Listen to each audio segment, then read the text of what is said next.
Some people think that the only good snake is a dead snake, but that is not true. I am here to persuade you that all snakes are good and that we should not kill them. I am a volunteer for the Arkansas Game and Fish Commission, so I have taken the extra time to study this topic. I also have a herpetologist friend, someone who studies reptiles and amphibians, who works for the Arkansas Game and Fish Commission, and she has taught me many things about snakes. Today I would like to share with you why it is illegal to kill snakes, reasons why snakes are good for the environment, and myths about snakes.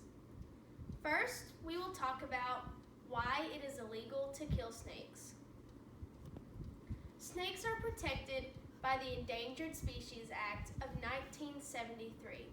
This act prevents extinction of certain species of plants and animals. Some states, such as Arizona, have hunting seasons and bag limits. This is to help keep the population controlled.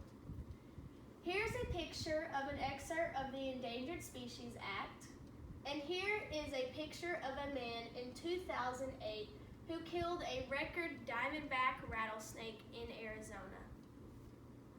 Unlike Arizona, Arkansas, it is illegal to kill snakes. This is unless they are threatening you or any of your property. For example, there is a man and he killed a rattlesnake because it attacked his dog. He had the right to kill the rattlesnake because it threatened his property. This is according to Lou Carter, the author of What is the Law on Killing Snakes by State? So back to Arkansas, there are no hunting seasons for snakes because they are considered an endangered species. The most famously known are the pit vipers. Pit vipers are snakes that have hinged fangs, and so when they open their mouth, their fangs come out, and then when they close, their fangs fold up. The species in Arkansas that are mostly known are copperheads, cottonmouths, and rattlesnakes. If there is no cause to killing a snake, let's just say that the next time you dodge a snake in the road, you could be dodging jail or fines. Now, we will learn why all snakes are good for the environment. According to Save the Snakes website, snakes are a natural form of pest control. They look for prey such as rodents or frogs or even insects. Here is a picture of a snake eating a rat, and here is another photo of a snake eating a frog. In this situation, they are the predators, but in some situations, they can be the prey.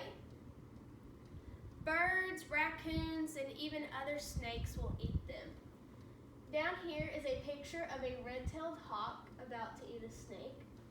And here is the Arkansas native non-venomous speckled king snake about to eat the Arkansas native venomous copperhead. And then of course, the raccoon. To top it off, we will talk about myths of snakes. According to the website Museums Victoria, slimy and cold is a myth for snakes. This is totally not true. From personal experience, they feel soft. They are very dry and they are warm depending on where they are at, even though they are cold-blooded creatures. Another myth is that they are out to get you. This is not true. They are not out to get you. This is very misunderstood because a lot of people have had the experience of being chased by a cottonmouth. The real true story to that is that cottonmouths leave behind a scent trail.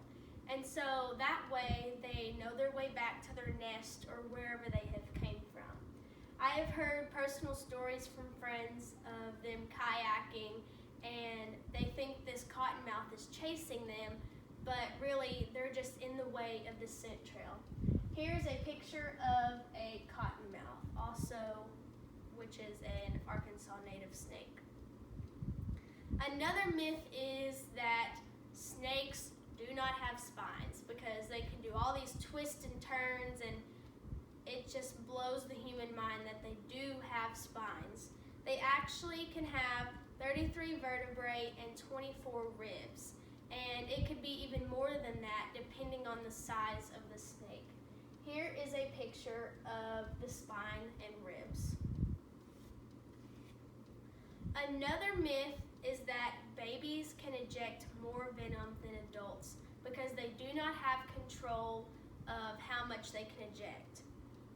This has not yet been proven scientifically. I added this picture so you can see very up close how the venom comes out of the tip of the fangs.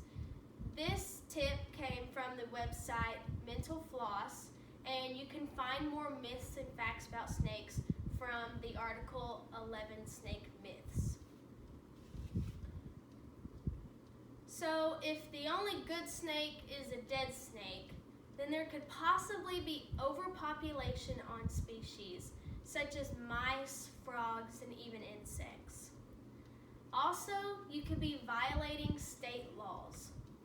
Now that you know that it's illegal to kill snakes, they are good for the environment, and there are many myths out there about snakes, I would hope that you would think of these facts and not kill a snake again in the future.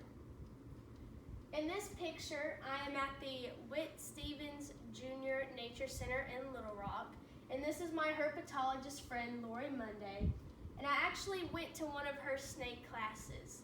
Now before then, I would have been the type of person that thought the only good snake is a dead snake, but that is not true. I learned so many things from this class, including this really cool fact that I think you would enjoy. Snakes can actually read you with their tongue, and especially this is very good for pit vipers because they can read that you are too big to eat with their tongue.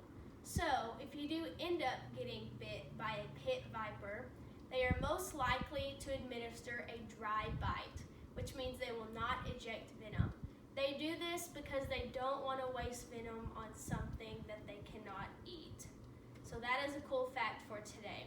So I hope you'll go out and you won't kill another snake again. Thank you.